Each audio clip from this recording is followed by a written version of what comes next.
Oh my gosh. I absolutely love that song. It always brings me to tears because for me, lyrically, musically, it is the embodiment of what we are here to be.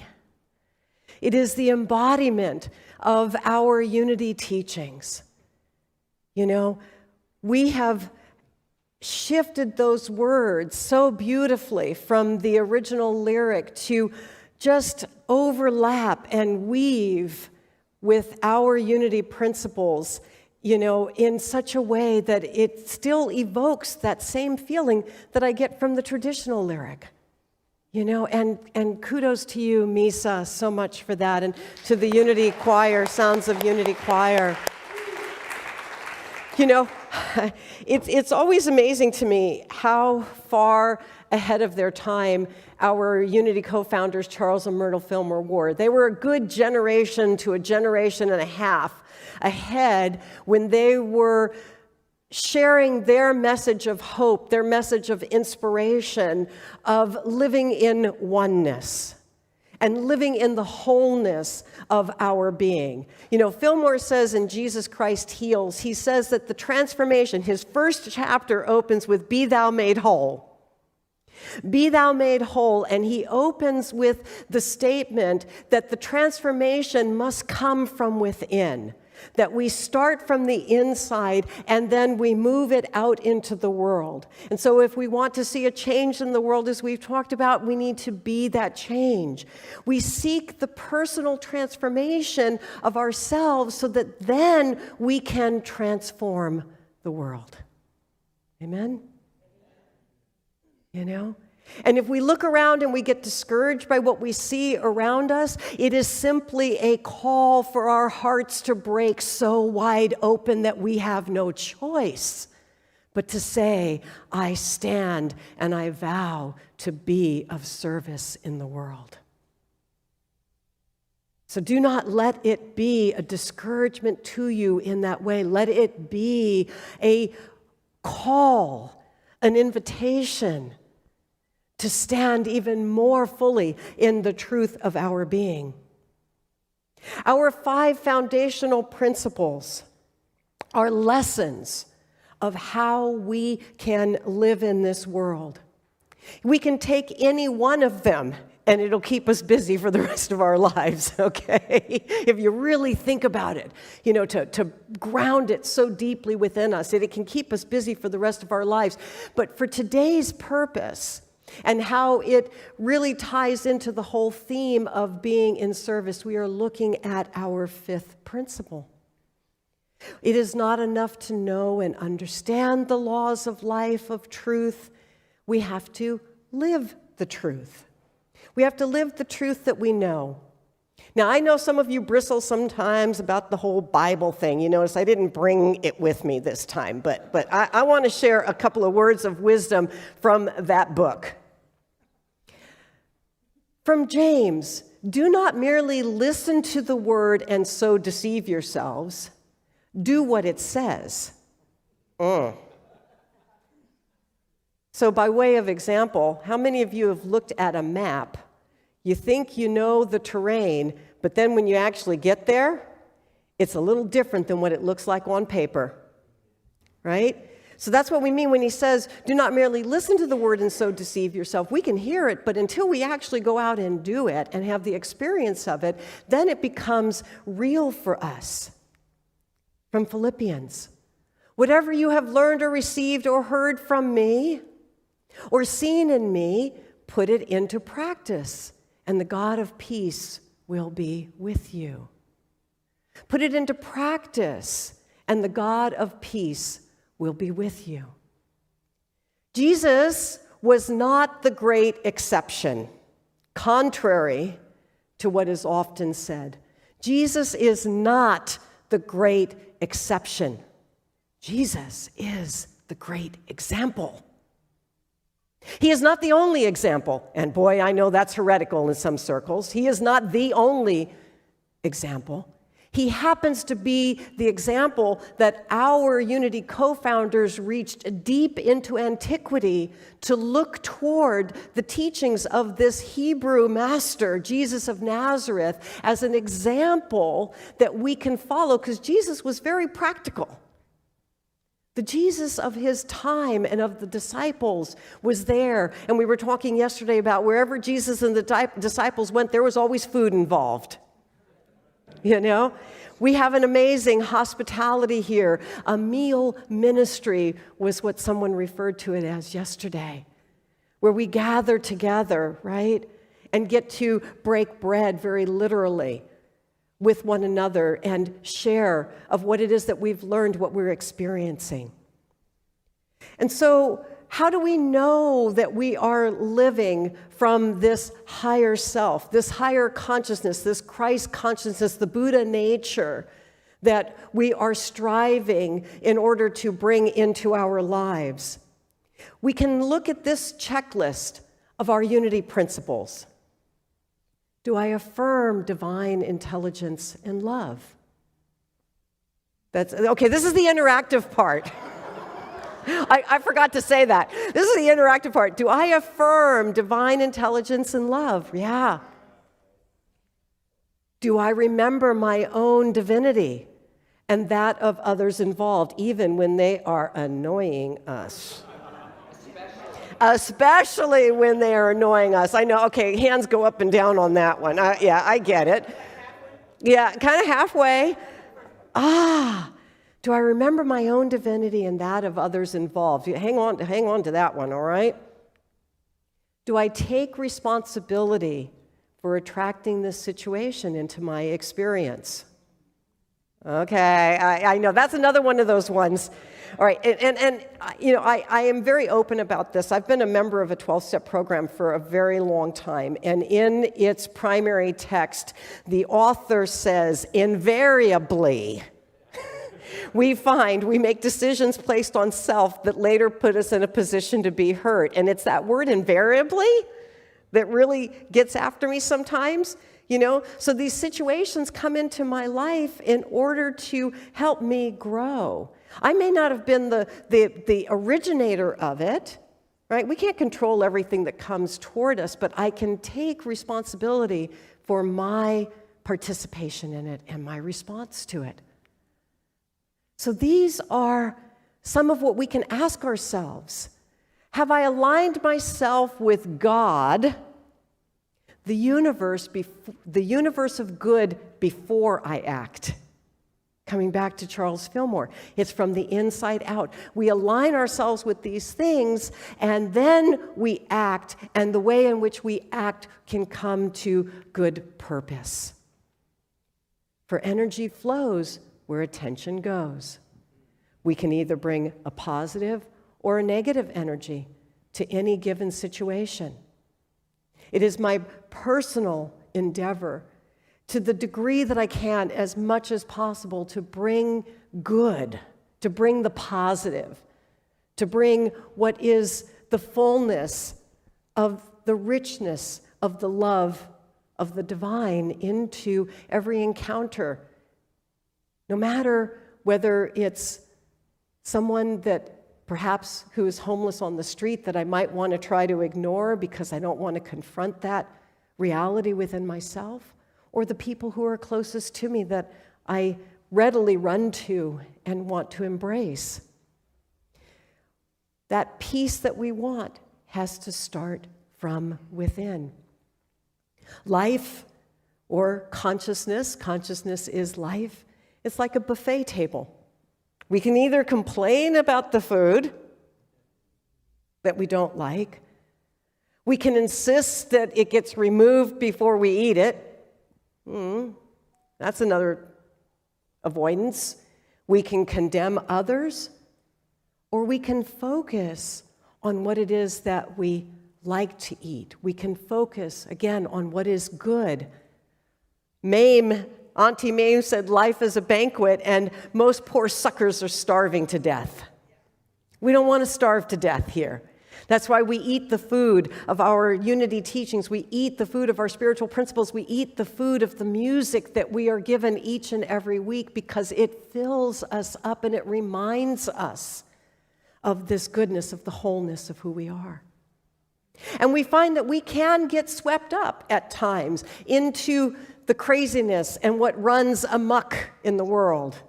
I was recently visiting with my aunt, who's 90, and in very good stead, I am happy to say. She starts her morning with the news. Ugh. That's not the way I want to start my morning. I'm not saying that to go ostrich or to go blinders, all right? It's just that's not the way I want to start my morning. I always come out and I get to the coffee pot, right? Because I set it up the night before. And I get to the coffee pot, and I get my cup of coffee, and I say, okay, I'm going to go talk to, I use language that she appreciates. I say, I'm going to go talk to the big guy. And she says, say hello for me. And I say, I will. And then I go back in my room, and I get my meditation books, and I, get my unity stuff, and then I'm working with Jesus Christ Heals right now, and I do all of that.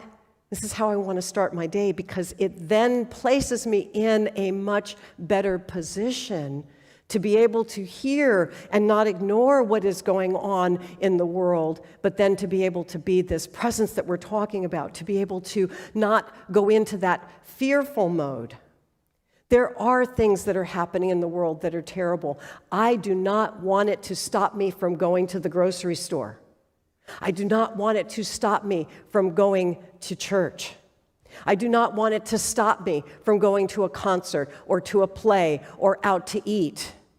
I do not want to let those things that are happening in the world outside cause so much fear within me that I isolate, because it is the isolation that is going to be the end of us, our friends. My friends, it is the isolation that will be the end of us. This is why we pay so much attention to connecting. It is absolutely essential that we connect, that we take that moment to come down and say, I see you, my friend, and I love you. I don't have to know you, but I know that you and I are one, that we are one. There is no separation. And if you're having a hard time kind of grokking that, let me give this as an example, a visual. If you're flying in an airplane and you're going across state lines, have you ever noticed there's no demarcation between, like it is on the map, the atlas? There's no demarcation when you leave California and get to Nevada, okay?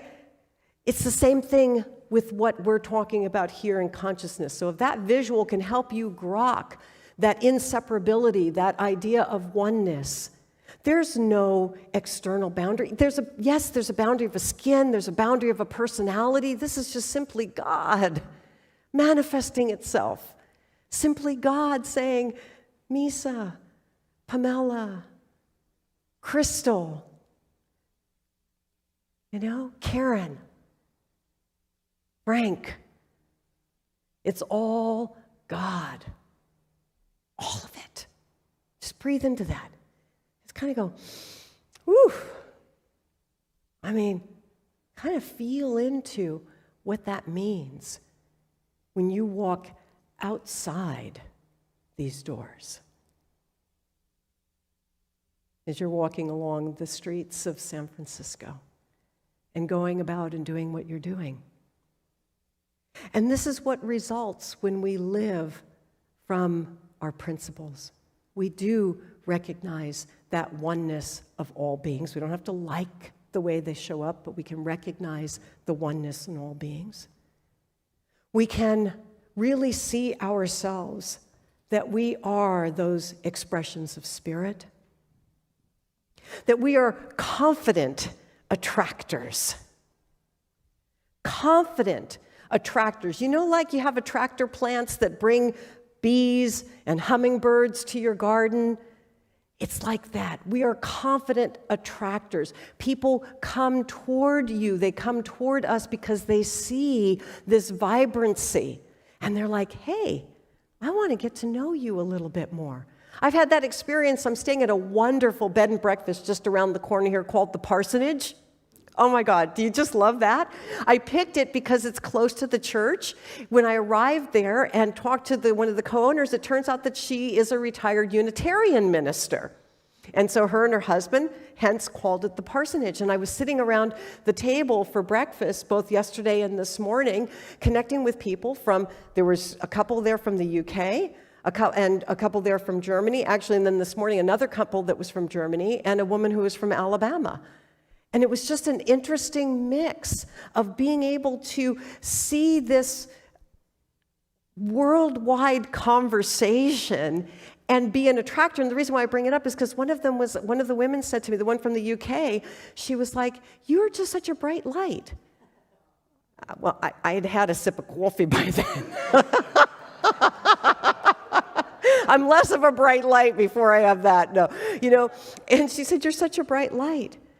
And it's through that we make this conscious contact with the divine.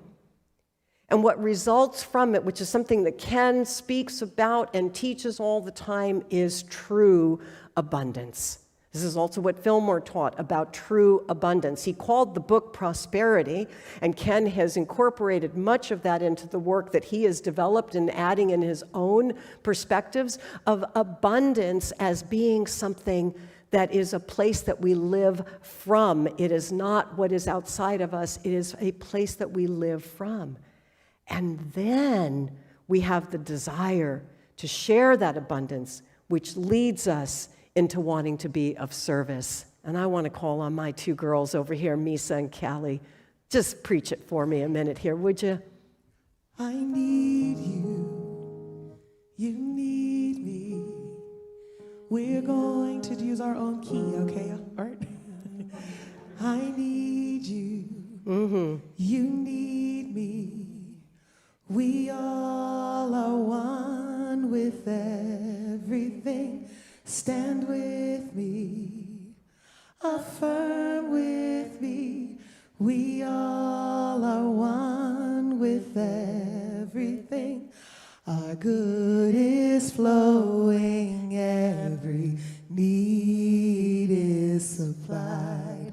You are important to me. I need you to survive. You are important to me.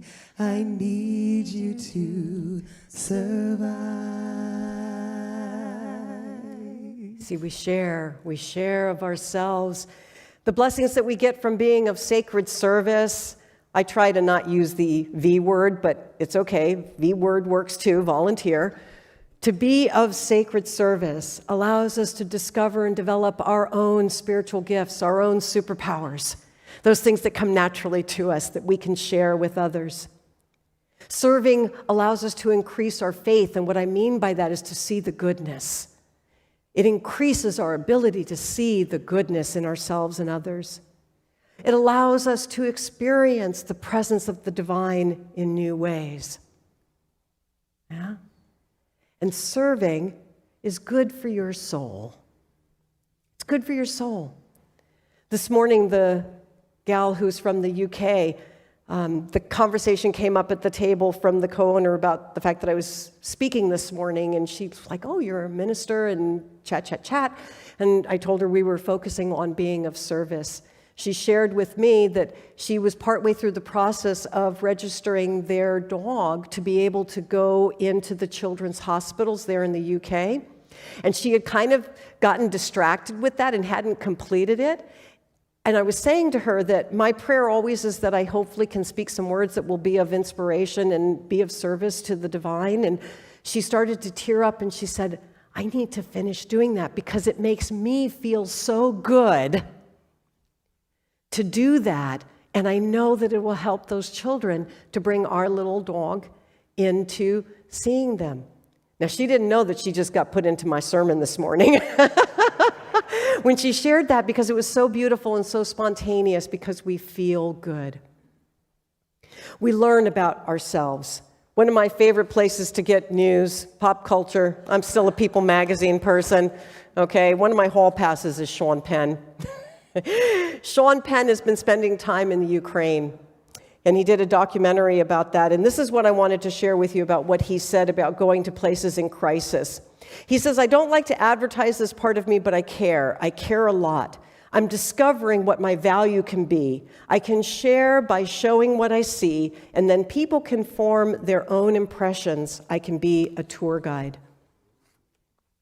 It's not just Sean Penn. There are so many of you here at Unity San Francisco, and we're going to be honoring you at the close of the talk today, who make this place what it is. And each and every one of you, I will counter that whether you are in service in a particular ministry team, your very presence is being of service because you are blessing each other and you are blessing the world. So I want you to breathe into this affirmation and think about this as part of being here each week. Do I move that one or do you guys have that one? There it is. Okay. Let me say these words for you first and then invite you to join it with me. I am grateful to serve that which has served me. Let me invite you to just say those words together with me. I am grateful to serve that which has served me.